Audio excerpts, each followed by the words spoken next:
नमस्कार। अजय चतुर्वेदी।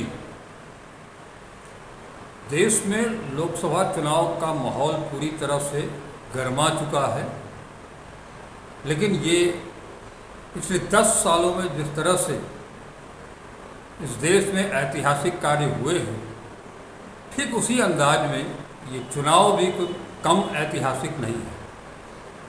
जहाँ तक मुझे लगता है कि आज तक इस तरह का चुनाव कभी नहीं हुआ होगा।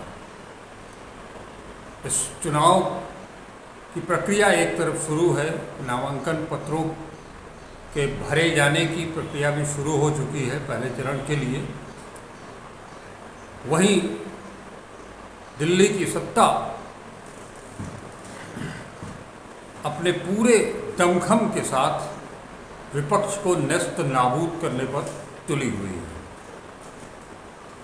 अब तक ये माना जाता रहा है कि अधिसूचना चुनाव की अधिसूचना जारी होने के बाद पूरे देश में निर्वाचन आयोग का शासन होगा। सत्ता किसी भी दल की हो, उसका कोई असर राजनीतिक दलों पर, विपक्ष पर या चुनाव पर नहीं पड़ेगा। इन्हीं सब मुद्दों को लेकर के आज हम चर्चा करने के लिए एकत्र हुए हैं और इसमें मैंने शामिल किया है कांग्रेस के प्रदेश प्रवक्ता संजीव सिंह जी को। संजीव जी नमस्कार। नमस्कार। आपका होली के मौके पर सबसे पहले मैं आपको और अपने दर्शकों को होली की ढेर सारी शुभकामनाएं देता हूं और उसके बाद मैं चर्चा की शुरुआत करता हूं। संजीव जी, आप अच्छी तरह से देख रहे हैं, आप भी बहुत लंबे समय से इस आज़ाद हिंदुस्तान में इलेक्शन किस तरह से होते रहे हैं वो उससे आप भी वाकिफ़ हैं।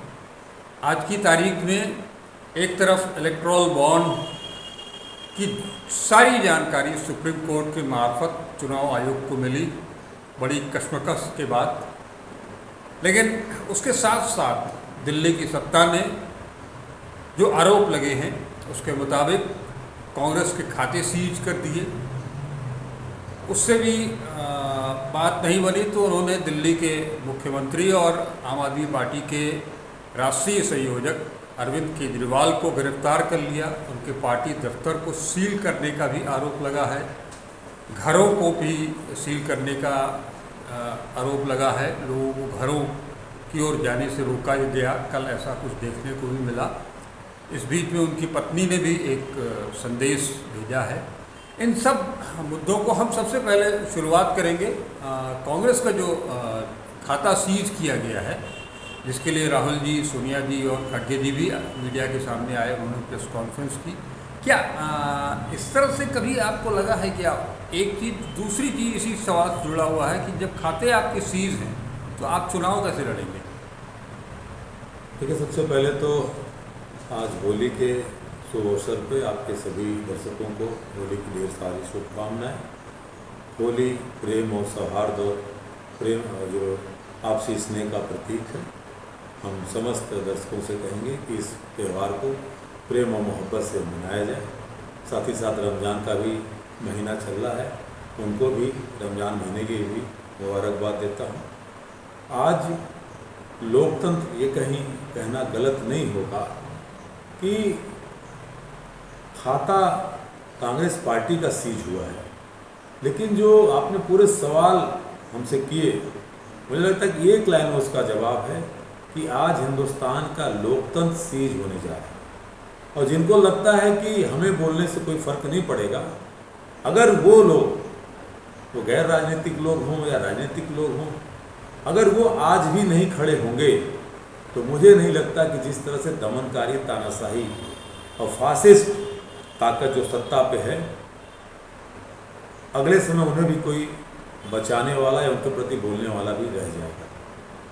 बात इतनी सी है कि जो सरकार 400 पार का नारा देती है, वो देखिए अजय जी कितनी कमज़ोर है, कितनी डरी हुई है। अपने मुद्दे पे कोई बात नहीं करनी है, और इसलिए डरी हुई है कि लोकतांत्रिक हत्या कैसे की गई, सब कुछ सुप्रीम कोर्ट ने उनको पकड़ा, देश और दुनिया ने देखा कि साहब हिंदुस्तान का ये लोकतंत्र है जहां चंडीगढ़ के मेयर के चुनाव में 8 वोट पार किया। तो पहली बात कि 8 वोट पार करने वाले 400 पार का ख्वाब तो न पालें, क्योंकि पूरी दुनिया ने थू थू की और अनिल मसीह का मसीहा कौन था ये भी सब कुछ खुल गया। ये जब खुलासे हुए, मैं सुप्रीम कोर्ट को धन्यवाद देना चाहता हूँ और तमाम कपिल सिब्बल साहब से लेकर प्रशांत भूषण जी से लेकर और तमाम ऐसे अधिवक्ता और जो एक्टिविस्ट हैं जिन्होंने एक लंबी लड़ाई लड़ी। क्योंकि आपको अच्छी तरह ख्याल हो कि जब ये इलेक्टोरल बॉन्ड लाया जा रहा था तो 2018 में संसद में कांग्रेस पार्टी ने विरोध किया था, चिदम्बरम साहब ने विरोध किया था, हमारे नेता जननायक राहुल गांधी ने कहा था कि एक तरह से खुली रिश्वत होगी और इसको लेकर के आरबीआई तक ने विरोध किया था उस समय और चुनाव आयोग तक ने विरोध किया था, लेकिन किसी की नहीं सुनी गई क्योंकि मंशा जो उस समय थी अब वो स्पष्ट दिख रही है। वो स्पष्ट किस तरह से दिख रही है कि मतलब वो फर्जी सेल कंपनियां हैं कि साहब आमदनी चवन्नी और खर्च जो चंदा रुपया समझ में नहीं आता। और दूसरी तरफ कि इसको लेकर के जब सुप्रीम कोर्ट ने 14 फरवरी को कहा कि हम 1 महीने का समय दे रहे हैं और 13 मार्च तक आपको सारा डेटा अवेलेबल करा देना है, आपने देखा कि जो लोग स्विस बैंक से काला धन लाने की बात करते थे वो एसबीआई के पीछे छिपने लगे। मतलब एसबीआई को ही बता दिया पूरी दुनिया के सामने कि साहब सबसे ज़्यादा भ्रष्टाचार है, सबसे ज़्यादा काला धन एसबीआई के पीछे ही छिपा हुआ है, स्विस बैंक तो दूर की बात रही। और जिसका सच ये हुआ कि सुप्रीम कोर्ट ने समय समय पर लताड़ा। कभी उन्होंने पता चला कि जो सूची दे रहे हैं तो उसमें एक यूनिक आईडी क्रिएट की तो उसको लिए भी कहा कि 21 तारीख तक दे दो और नहीं तो हम आपके ऊपर कंटेम्प्ट करेंगे। तो इस स्थिति से तो उनके पीछे कौन था आप समझ सकते हैं। भाई एसबीआई को रोकने के पीछे कौन था हम आप जानते हैं कि चाहे हमारा सेविंग अकाउंट हो या ऐसे तमाम व्यापारी बंधु जो करंट अकाउंट हो किसी भी बैंक में अकाउंट रखते हैं, हर जगह कंप्यूटराइज सिस्टम है। वो बटन दबाते हैं और मिनटों में आपका स्टेटमेंट निकल जाता है, 7 साल बाद 10-10 साल का निकल जाता है। तो वहाँ पे कहा जा रहा है कि हम सब बता नहीं सकते, दे नहीं सकते। ये वो लोग हैं जो कहते थे ना खाऊंगा ना खाने दूंगा, नारा बदल गया अजय जी, खाऊंगा खिलाऊंगा और नहीं देगा तो जम के उसको लूटूंगा, ये सिस्टम है। इसी सिस्टम के तहत ये जो इलेक्टोरल बॉन्ड का जो सच आया है वो 3 फेज में, जैसे आप 2 तरह के लोग मोबाइल रखते हैं, एक प्रीपेड रखते हैं, पोस्ट पेड रखते हैं। तो प्रीपेड वालों का ऑप्शन ये था कि चंदा दो ठेका लो, दूसरी तरफ ईडी भेजेंगे तो रिश्वत दो और ठेका लो, वो पोस्ट पेड था।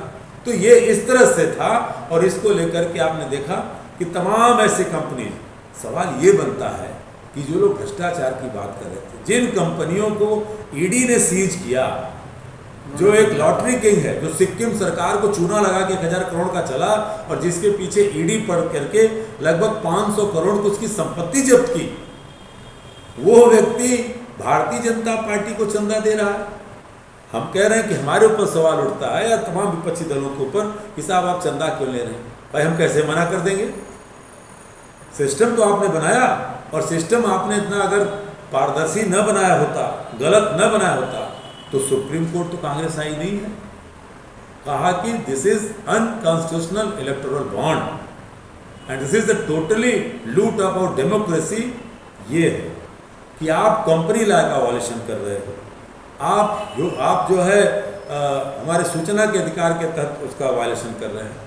आप हमारी चूंकि एक मतदाता किसी भी पार्टी को वोट देता है तो बिल्कुल जानने का अधिकारी है कि साहब वो जिस पार्टी को उसने वोट दिया या जिस व्यक्ति को वोट दिया उसके पास चुनाव लड़ने का चंदा कहाँ से आ रहा है। आपने हमारे फ्रीडम ऑफ स्पीच का, ये सारी चीज़ें सुप्रीम कोर्ट ने कहा कि ये टोटल जो है असंवैधानिक है। अब उसको छिपाने के लिए जैसे ही मामला उठता साहब तुरंत जो है आपने देखा कि एक पुराना जो इनका हथियार होता है सीए लागू, देखा आपने, जनता समझदार है, किसको डर है भाई, कॉन्स्टिट्यूशन हमारे साथ है, जो जन्मना हिंदुस्तान का है, किसी भी वर्ग धर्म का है वो भारतीय है और रहेगा। तो बात वहाँ पे लोग खड़े हैं। दूसरी तरफ जब देखा कि साहब फिर सुप्रीम कोर्ट ने टाइट किया तो कांग्रेस पार्टी का अकाउंट सीज कर दिया।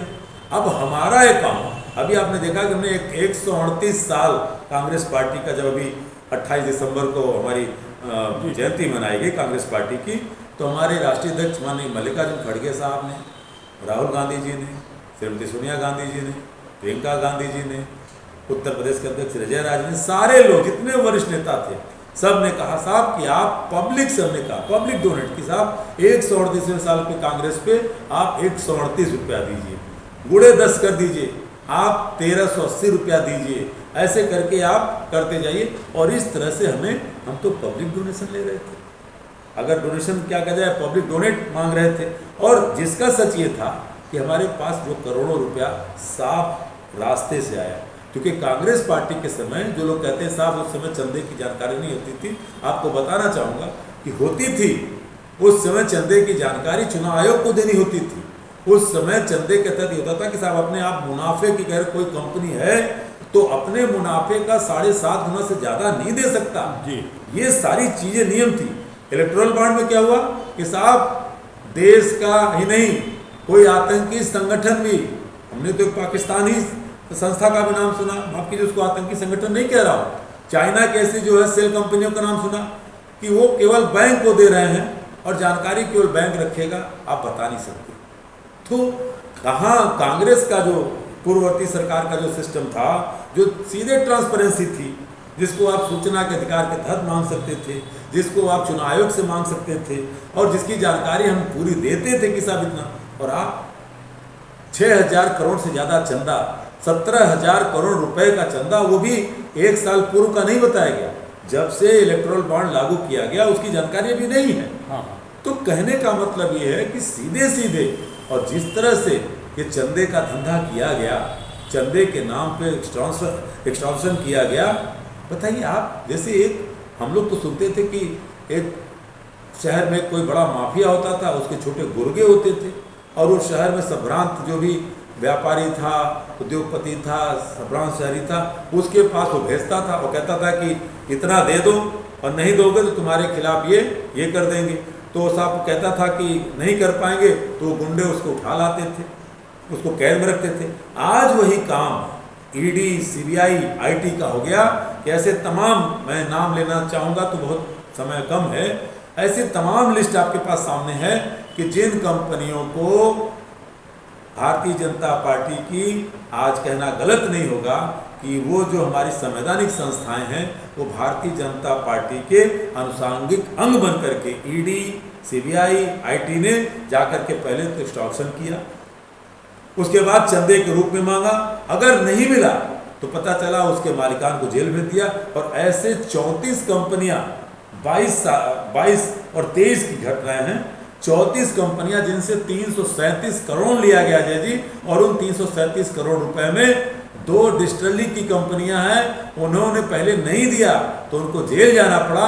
और जेल में पता चला गुंडा रूपी सरकार ने कहा कि कितना चंदा दे रहे हो, जब उन्होंने बताया तो साहब उनकी बेल हो गई। किस नाम पे कि साहब उनको पीठ में दर्द हो रही थी। आप बताइए, पीठ में दर्द, पेट में दर्द के नाम पे आपका बेल हो जा रही है। तो पूरी तौर से इस चीज़ को छिपाने के लिए भारतीय जनता पार्टी और स्वयं जो सबसे बड़े मुखौटे इस भ्रष्टाचार के पीछे केवल एक व्यक्ति है, 75 साल में हिंदुस्तान की और पूरे लोकतंत्र को शर्मसार करते हुए देश का सबसे बदनाम और भ्रष्ट प्रधानमंत्री, जिसका नाम नरेंद्र मोदी जी हैं, ये सीधे सीधे इसके पीछे। मतलब आपका लबोलबाब कहने का ये है कि जिस तरह से राहुल गांधी अपनी न्याय यात्रा में बात कर रहे थे कि हफ्ता वसूली की, तो इसे आप हफ्ता वसूली और पूरी तरह से गुंडा राज के रूप में देख रहे हैं। बिल्कुल, ये एक तरह से पूरा हफ्ता वसूली, और हमने कई फिल्मों में देखा कि एक नायक के चरित्र होता था वसूली भाई, वसूली भाई के रोल में इस देश का प्रधानमंत्री, और सब कुछ उसके इशारे पे हो रहा है। अभी आपने पूर्व में पूछा दिल्ली की बात, सारी चीज़ें जांच पे चल रही हैं। दिल्ली के मुख्यमंत्री माननीय अरविंद केजरीवाल जी को लेकर के हाई कोर्ट में पूछा गया ईडी से कि साहब आप कौन से सवाल पूछना चाहते हैं, तो जवाब नहीं दे पाए तो 2 हफ्ते का समय लिया। उसी दिन हाई कोर्ट ने कहा कि साहब आप जब अपना जवाब देंगे तो 1 हफ्ते बाद मुख्यमंत्री अरविंद केजरीवाल जी अपना जवाब देंगे। यानी लगभग 20 या 22 अप्रैल वो डेट पड़ रही थी, लेकिन इनको घबराहट ये हो गई वसूली भाई को, कितने दिन में तो कई चरण का चुनाव पार हो जाएगा। तो इसको लेते हुए आनंद फानंद में हम आप जानते हैं कि दिल्ली पुलिस देश के गृह मंत्री के अधीन आती है, वहाँ पे एक आधी सरकार है, मतलब एलजी सर्वे सर्वा है, पुलिस प्रशासन देश के गृह मंत्री के अधीन है, तो पूरी तौर से जो एक आधी अधूरी सरकार है उसको अपनी उंगली पे नचाने का काम सीधे सीधे मैं तो कहूँगा कि हमारे वसूली भाई और उनके छोटे मोटा भाई मिल करके पुलिस भेजी गई और किस तरह से पूरी गुंडागर्दी के तरीके से लोकतंत्र को संसार किया, देश विदेश में आपका लौट रहा। जर्मनी ने सवाल खड़ा किया है, तो मेरा कहना है कि बिल्कुल आप जांच कराइए, लेकिन चुनाव के समय आज चुनाव आयोग बड़ी बड़ी बात तो कर रहा था चुनाव की घोषणा करते समय। हम तो सैल्यूट करेंगे उस महिला पत्रकार को जिसने कहा कि साहब चुनाव के समय देखा गया है कि तमाम ऐसे जगह भारतीय जनता पार्टी के लोग हेट स्पीचेज करते हैं। आपने क्या किया? प्रधानमंत्री तक को कहा, जब उन्होंने कहा था कपड़े से हम पहचान लेते हैं फला फला, तो शेरो शायरी सुनाने लगे चुनाव आयोग साहब। आज क्या कर रहे हैं? किसी पार्टी का दफ्तर सील होगा, किसी पार्टी का बैंक अकाउंट सीज होगा, चुनाव लड़ना ही नहीं चाहता। और ये उसी तरह से है नोटबंदी की आड़ में, जिस तरह से 2017 में आपने देखा उत्तर प्रदेश में खेल रचा गया था। ये सारी विपक्षी पार्टियों को भ्रष्टाचारी दिखाया गया क्योंकि जनता की आंख की पट्टी बंधी हुई थी।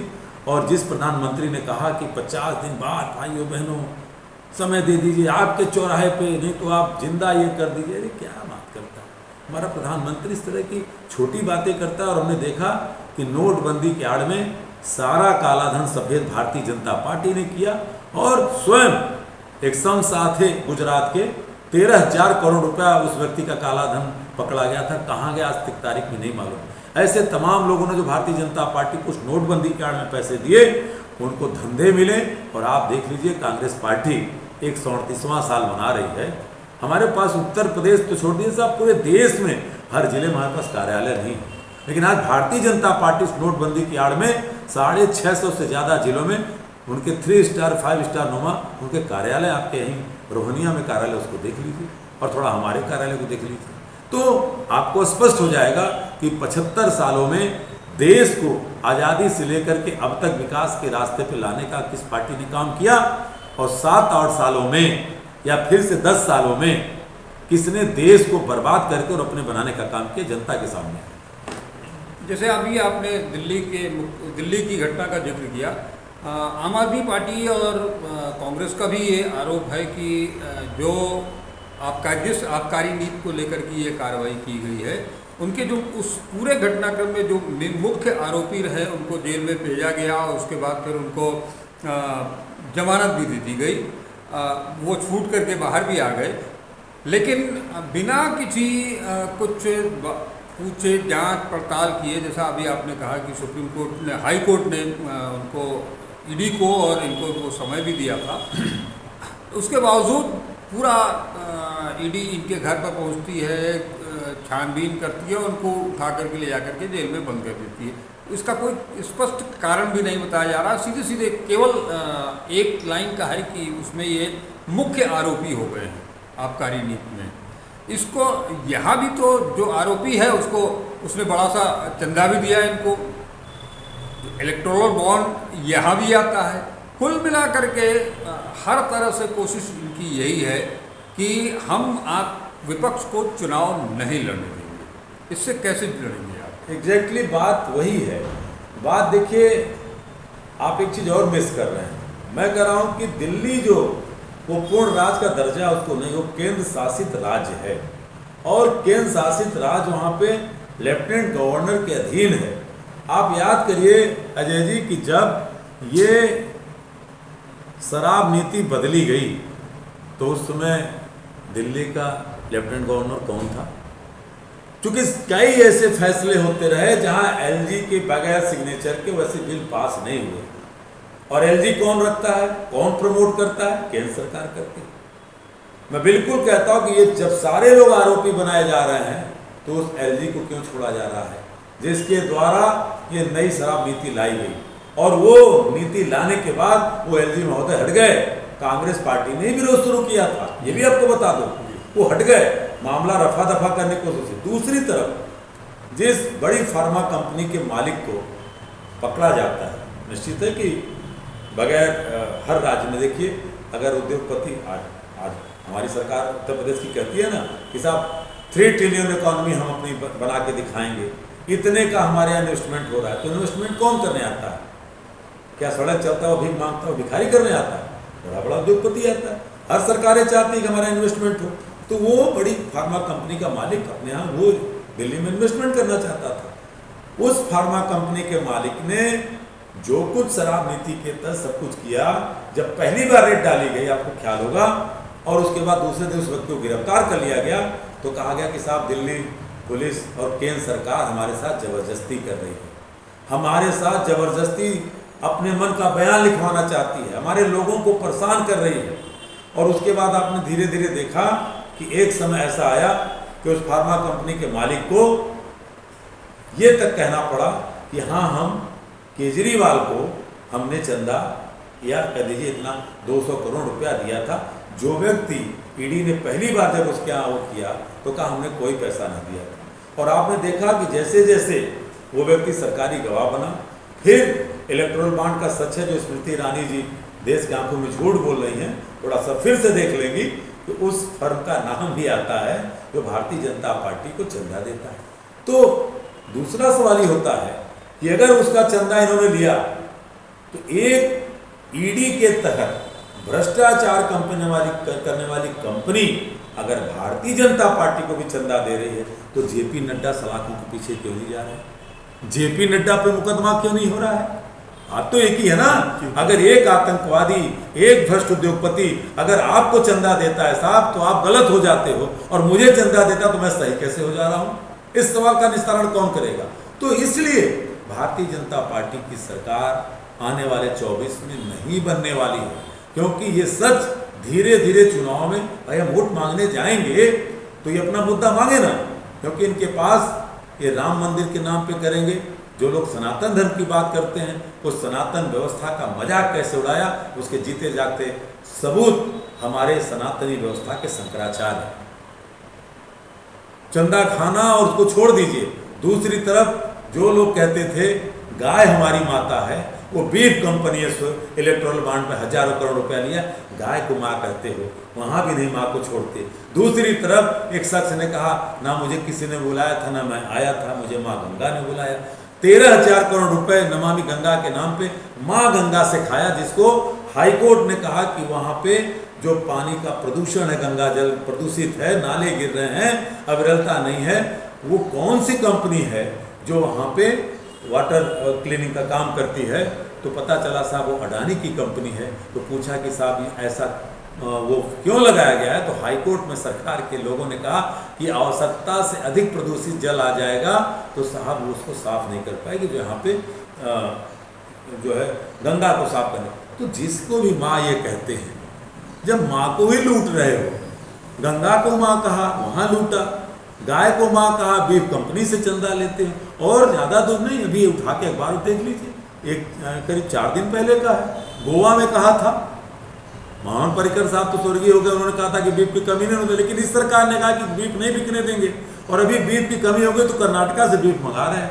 और जो प्रधानमंत्री 14 में कहते थे कि पिंक रेवोल्यूशन आएगा, आज हिंदुस्तान डेनमार्क को पछाड़ते हुए मांस निर्यातक दुनिया में नंबर 1 की कंपनी हो चुका है। तो ये स्थिति इनकी है। इसलिए ये जब इलेक्शन में जाएंगे तो माफ करिए, ये अपने किसी मुद्दे पे बात नहीं कर सकते। सिर्फ और सिर्फ इनके जो तलवार के म्यान में एक ही मुद्दा है, वो है ध्रुवीकरण करना। और हिंदुस्तान की जनता खूब मान चुकी है, उसने खूब अच्छे दिन देख लिया, उसने काले धन का सच देख लिया, उसने अपने 2022 में किसान ने अपनी दुगनी आय होती देख ली, लोगों ने अपनी उपलब्धि देख ली। और अब तो इस देश की जंग जो है, हमारी परंपराएं जो है वो तलवार के नोक पे को बचेंगे कि नहीं? सेना भी देख लिया। सेना के बारे में आप सेना को देखिए, सेना के बारे में ये सरकार लगातार जो सवाल करती थी, आज बताइए कि संसद में 9,86,000 पद मात्र 3 विभागों में हैं, जो सेना और रेलवे गृह मंत्रालय में। जहां सेना और रेलवे में तो लाखों वैकेंसियां भरी जाती थी, आज सेना में अग्निवीर पैदा कर रहे हैं। आज जिसका एक कड़वा सच है कि भारतीय जनता पार्टी के लोग नहीं कहेंगे अजय जी, हमारी सेना में गोरखा रेजिमेंट होती थी जी। वो गोरखा रेजिमेंट जो आज़ादी के समय से हमारे साथ मजबूती से रही, चीन के खिलाफ लड़ी, चाहे जो भी हमारे खिलाफ लड़ने वाली शक्तियां थी, आज वो गोरखा सैनिक कह रहा है कि साहब हम अग्निवीर बनने नहीं जाएंगे, आज वो चीन की सेना में शामिल हो रहा है। इससे बड़ा दुर्भाग्य क्या होगा कि जो हमारे लिए लड़ता था चीन से, वो चीन की तरफ से हमारे ऊपर हमला करेगा या लड़ेगा। ये आज गोरखा रेजिमेंट की स्थिति है। क्यों? क्योंकि ये नहीं चाहते कि इस देश में सीमाएं सुरक्षित रहें, क्योंकि जो चीन से इस देश का प्रधानमंत्री 18 बार मिलता है, लद्दाख के मुद्दे पर शांत हो जाता है। इस देश का प्रधानमंत्री एक हफ्ते पहले अरुणाचल ने कहा, अरुणाचल को लेकर के चीन के राष्ट्रपति ने कहा कि चीन का अंग है। ये प्रधानमंत्री लाल आंखें नहीं दिखा पाता, जो लाल कारपेट बिछा करके और झूले झुलाता है वहाँ नहीं बोल पाता। तो साफ स्पष्ट है कि चीन एक तरफ से, और हमारी बात छोड़ दीजिए, इन्हीं का जो है सांसद है अरुणाचल प्रदेश का, जिसका नाम है तापिर गाव, 2018 की संसद में कहा कि मोदी जी हमारे अरुणाचल को बचा लीजिए। 38 किलोमीटर भीतर चीन घुस करके गांव बना लिया है, लेकिन उस पर चुप्पी हो जाती है। नहीं, तो आज सीमाएं सुरक्षित नहीं है। ये तो कहते हैं कि चीन 1 इंच भी हमारे सीमा के अंदर नहीं घुसा। तो उसका तो सबूत ये है कि जो डेप्सांग में हुआ था 2020 में, हमारे करीब 20 या 22 सैनिक शहीद हुए थे, उनको कौन हार्ट अटैक आया था क्या? चलिए हम एक बार फिर उस सवाल पर आते हैं। कहा तो जा रहा है कि अभी तक जो खुलासा हुआ है कि 6000 करोड़ से ज़्यादा का इलेक्ट्रोल बॉन्ड बीजेपी को मिला है।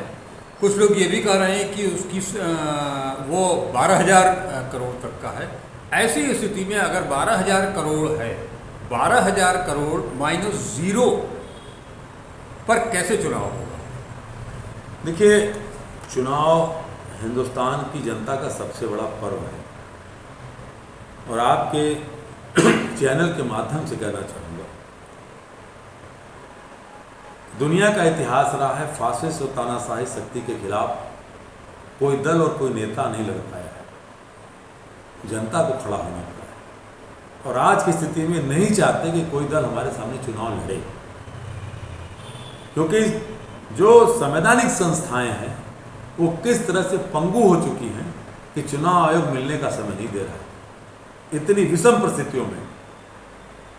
और कैसे देगा, जिस चुनाव आयोग की नियम नियमावली इस तरह से बना दी गई कि प्रधानमंत्री, कैबिनेट मिनिस्टर और एलओपी, जहां 2-1 से बातें तय होंगी, तो चुनाव आयोग हमारी बात या विपक्ष की बात सुनेगा कि जो नियुक्ति करने वाले बहुमत में लोग उनकी बात सुनेगा। स्पष्ट है ये लोकतंत्र आज खतरे में जा चुका है, और देश की जनता से ही अपील करता हूं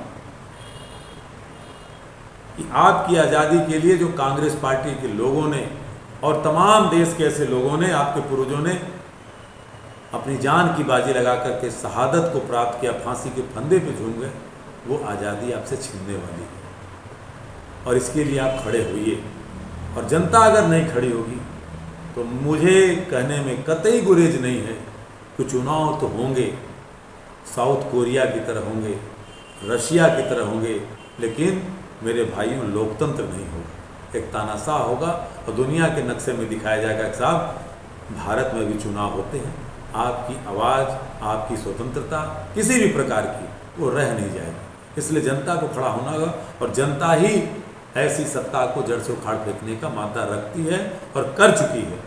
सबसे बड़ी बात मैं यहाँ कहना चाहता हूँ कि आज इस देश का प्रधानमंत्री, जो दुनिया की सबसे जानी मानी अमेरिका की एक वेबसाइट है, हमने नहीं कहा, उसने कहा कि हिंदुस्तान में सबसे बड़ा झूठा बोलने वाला विश्व का नेता रहता है जिसका नाम नरेंद्र मोदी।